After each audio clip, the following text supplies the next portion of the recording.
thing to get these points. You want to kill others. You want to also like try to go in and kill them during the reckoning, the other factions. Because when a faction stone is destroyed, they're wiped from the server until the end of the match. So what do that's you mean the end thing. of the match? How long is the match? The match can last up to, they said, up to 2 months. And the thing is, here's how it works, because you have to keep sacrificing to this world tree. Well, that's how you actually win. And whether you like actually win or lose as a faction, you still get these ascension points by sacrificing whatever you can for your faction to the world tree. And that allows you to do customizations permanently on your character. It also allows you, because you can mount, you have to tame animals in the wild, and then you can mount them. If you find a badass mount, you can use these ascension points you get at the end of the match to keep that mount forever. But here's how they do it to where it's not like your OP right when you start off on the next match. You can't just like immediately get on that mount. You have to save up certain things to summon that mount. I see. So you'll get that badass mount. You don't have to worry about taming it, but it still takes time to get it. So it makes it to where they said that there's no... if you win, there's nothing that's going to make you better than other people as far as like competition on the servers. It just helps you do certain customization things or make things a little bit more consistent and or easier for you. But nothing insane to where you'd be overpowered just by having that. So, I don't know. Looks very interesting. Yeah. I know that was a lot, but I wanted to give it a little bit more. I think it deserves last week we didn't know what the fuck we were talking about. Attention, so. Yeah. So we'll see what happens. I'm interested to see my first reckoning tomorrow night. Yeah, I might just have to join you. Yeah. Does it start at midnight? No, it starts at 8:30 my time, so it'll be 9:30 your time. PM? Yeah. Okay. Cool. Also, I don't know if I'm sure when I joined, there was 15 people on my server in my faction. I'm sure we could do something to where I can join another faction or another server as well. So maybe I just have 2 characters. Yeah, we'll figure fine something by me. out. We'll figure something out. I assume if I buy it, then we'll probably play together. Yeah, that's what we would have to do. Yeah. But what's cool, well, so here's another thing that's really cool, and we'll drop it because I want to move on. But I joined the server. It brought me back to old school, like original WoW, because these people, clearly there's 20 of y'all per faction on the server. I said, hey, I'm new. I don't know what the hell I'm doing. This guy goes, come with me. He was a leader of that faction on that server. He gave me badass gear, badass weapons, and badass, like, all this stuff. And I was like, holy shit, dude. This is amazing. Thank you. He was like, no problem. Whenever you want to help us out, go for it. So that's really cool. Maybe try to find that dude again, give all that shit back, and be like, hey, sorry, I'm leaving. Because so you and I can play? Yeah, well, I mean, it would probably be the good thing to do because he gave you shit. Like, you might as well just give it back. Yeah, okay, all right. Move the fuck on. You're leading games of the week this week. Oh, okay, I guess I am. Fuck, I didn't even realize I chose all of these. So, We Happy Few. This is a game that started in early access July of last year, I believe, and I got it on Xbox. It was like you were trying to escape from this crazy drugged-up society where if you take these drugs, it makes you very happy, and you're like in a hallucinogenic like state. Crazy dystopian society thing. That was what it was when I first played it. I believe it followed like an alternate version of like World War II. So it was like, I guess, whenever the Nazis essentially took over. Mm-hmm. It's a first-person perspective. Sorry, go ahead. Yeah. No. I mean, and so I just remember I was escaping, and now clearly, I guess it's about to get released on Friday of this week. Fully. I guess I actually have the full version because I bought the early access, so that's fucking awesome. Maybe I'll try it out on Friday. But essentially, there's a whole campaign now that lasts multiple hours. Like it was literally 1 or 2 hours when I first played it. Well, I feel like this game went really quickly from being an indie game, like you said, it was like an hour's worth of gameplay, to a full AAA title that's now taken years. I heard that they have like a movie deal in place or something like that. So like, it this looks is something interesting. That's so turning into something much bigger and hopefully follows through. I mean, I know right now Microsoft is really they really need to pull in some good titles. So I know that they're really investing. I think this is one of the developers they bought and purchased, though. It is. Also, yeah. Okay, yeah, that they announced at E3, which is great because a lot of it kind of reminds me of BioShock, I don't know if V for Vendetta. Do you remember that? The movie? Yeah, the movie, because it's just face, the creepy little like but face. I know what you're saying. Yeah. Yeah. That reminds me of it. The whole BioShock, just like the aesthetics of it, kind of remind me of that as well. Yeah, it has like that smooth, almost but like cartoony, but not yeah. Exaggerated feel to it a little bit. Sure. Yeah, the characters all have a distinct look to them. So I want to see more from this. There's a lot online right now that you can watch. You can watch gameplay walkthroughs. You can watch 15 minutes of somebody running around. I think, can you watch people streaming this right now? Is anyone like currently? I believe you can. Yeah, I mean, because I could go fucking play it right now. So, I wonder if I have the full game or if there maybe like an update on Friday for the full game. But there was There's now 3 characters. Originally, it was just this guy. I think Arthur. It was Arthur that I played as, and that was the original like alpha dude that I fucking played as. And now there's 3 different campaigns you can play as with 3 different people. And then pretty much what I was, let me see if I can read what the story says here about Arthur. Something about like he's trying to escape. He decides to not take his joy pill, which actually this reminds me of the movie Equilibrium with Christian Bale back in the day, which was like a crazy Matrix style like action movie. I remember this movie. It's fucking good ass sci-fi action movie back in the day. This is before Christian Bale became Batman. It was like a couple years before. Anyway. It looks like he doesn't take that, and he becomes hunted by the people because they think that they're, assholes for not taking their fucking pills and stuff.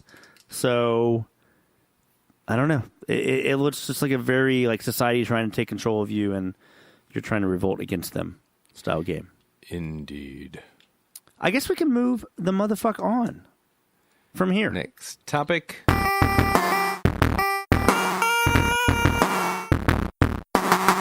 Star Citizen. So this is another topic that you seem to be following quite closely. No. I'm not happy with fucking Star Citizen. This game was kickstarted in 2013. It's fucking bullshit. This guy, Chris Roberts, we talked about it like weeks back, but he released some $27,000 DLC in this game. This game is still an alpha. It's not fucking been released yet. And it just doesn't make any sense to me why they would fucking have so to give $27,000 DLC. So to give the listeners a little bit of background, Star Citizen is a crowd-funded game. It's been funded for how long? Since 2013. And still is not out yet. Is it in early access? Is anybody testing It's still, I guess, in early access, or if you want to call it alpha. Somebody did point out something, though, on the Reddit comments on this, which I thought was hilarious. They said the odds of a young adult American dying within a year is 100 within 100,000. 5 years since the Kickstarter, and there are 34,000 backers, which means statistically 170 of the people that backed this game when it was before launch are dead now. Damn. Yeah. Let's take a moment of silence for them. Sure. So anyway, now they have added to where there was a block on how much currency you could stock up in your account, in your game, whatever. I don't know what, I think it's like called UED or some shit, the currency in the game. I'm fucking that up. But either way, they now have, because it's still in early access, they have stopped the limit on how much you can stockpile for this currency. And this currency can be purchased with real life money. So here's the thing. I'm not completely against this. Because here's the thing. If in the developer, I will give Chris Roberts some credit because in his statement, he pretty much said there are people that have lives, they can't spend 30 hours farming on this game per week. So they might want to pay $10 a week to get the same amount of resources. That's fine. I get it. Because to them, maybe, 30 hours in game is not worth, $10 is totally worth them having to spend 30 hours in game to enjoy the content they have. That's fine. But people now, starting now, can have a huge head start. That's what the big controversy is. Well, don't body shame the head start. Okay, you fucking asshole. So they can have a huge head start, no body shaming intended, for the people that would buy the game when it finally gets released, which it never fucking is coming out. But either way, they can just keep stockpiling up this resource, and they'll have a huge advantage. No body shaming. Whenever over others. Yeah, you're welcome. And then, so Chris Roberts' response was, well, you win in this game by having fun. Everybody wins and has fun in their own way. Fuck you, dude. You're trying to get money from people more than you already have. This fucking game is never coming out. It's bullshit. So is he saying that, yeah, you have to grind, but, like, grinding isn't grinding in this game, that it's fun and that, like, they win by having fun? Yeah, I mean, you win by having fun, and fun is what you make it. But then some people can just buy that instantly. So, I mean, that's not America, though. Like, some people just buy. I didn't mean to get too philosophical there, but I mean, you buy fun. Yeah. Well, that's not just America. That's life. Sorry. I shouldn't have fucking done that. I love America. West Texas, hell. What am I talking about? Anyway. Okay. So that is Star Citizen. Don't buy it. Yeah, just try to avoid it.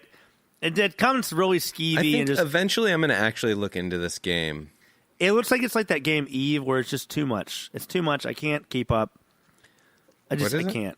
Eve Online. You know fucking Eve. Is it kind of like Warframe, where it just seems like you have no idea where to start? No, Warframe, it has gotten way better over time. We've talked about this. I can't wait for it to come out on Switch. We need to play it still more.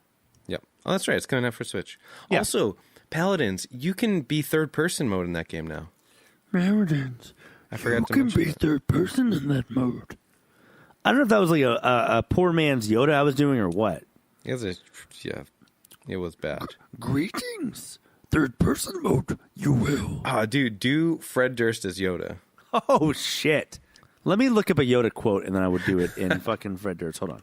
Yoda quote. Largest collection of Yoda quotes. Oh, it's actually yodaquotes.net. Perfect. So here, I'll read it like he said it, and then I'll read it in Fred Durst's voice. Fear is the path to the dark side. Fear leads to anger. Anger leads to hate. Hate leads to suffering. And Fred Durst would say it like, fear is the path to the dark side. Fear leads to anger. Anger leads to hate. Hate leads to suffering. Does that work? Now, what would it sound like if Yoda tried to do it in Fred Durst's voice? Well, let me do Yoda doing Limp Bizkit quotes. So, Limp Bizkit. This is so off fucking topic. Limp Bizkit lyrics. Here we go. They have the Nookie. You remember the Nookie song? Here we go. Okay, so it's Did it all from the Nookie? I did. Come on. The Nookie? Come on. The cookie you can take. Yeah, stick it up your. Yeah. The Nookie, I did it all for. Okay. That was probably terrible, but I don't care. Because you know why? I've had some champagne tonight. Fred made me drink more. We're going to blame it on that. We're moving right along. You win by having fun. You win by having fun. On to a video I turned you on with. This is about, let's do the little music here, Japanese gaming bars. So you sent this video. You texted it to me. I was like laying in bed watching this. And I got really thrown off for just a second because at first I was like, I want to go to Japan and see this for myself. And then I realized this is kind of just about all of that kind of coming to an end. Why don't you explain what I'm talking about? Okay, so gaming bars, it sounds like, started popping up in mid-2000s. So, I mean, that by like 20, or not 20. The decades are so fucked the way I say shit. It used to just be 19 whatever the fuck. I sound like an old man. Just said, it used to be like 1980s and 1960s. Now we got these 28 whatever the fucks and 2000 dick bobs. Right. Yeah. So, like 2006, 2005, that's when these bars, it sounds like, started really popping up in Japan. They were bars, but from what this video told me was that liquor regulations to open a bar in Japan is not very strict compared to America. Yeah. And so they could just open a bar, and then they have these awesome collection of SNES, old school just gaming systems, the Atari, Genesis, SNES, NES, PlayStation, Super. I just said.